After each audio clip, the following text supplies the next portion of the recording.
Coach Fitri itu kan orangnya tuh minderan banget ya. Iya. Gimana sih cara ngilangin rasa mindernya itu, Iya. Coach? Jadi minder itu sebenarnya cara pandang kita sama diri kita.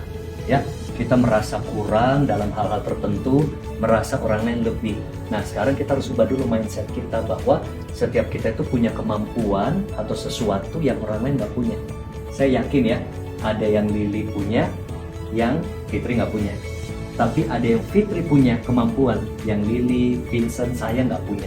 Jadi belajar lihat apa sih kelebihan-kelebihan dari diri kita. Nah, yang kedua, kita harus latih diri kita. Percaya diri itu bisa dilatih.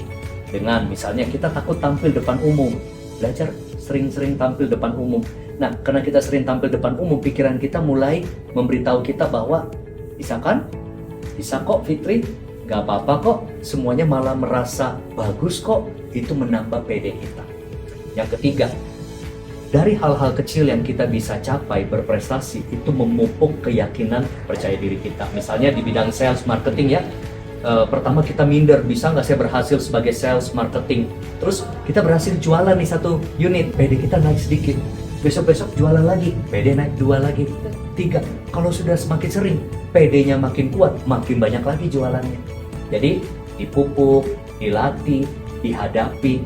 Minder itu pasti nanti bisa lama-lama jadi berkurang, PD makin naik. Karena saya juga dulu orangnya minder, tapi karena sering coba menghadapi ketakutan, menghadapi ketidakpercayaan diri, lama-lama itu bertumbuh.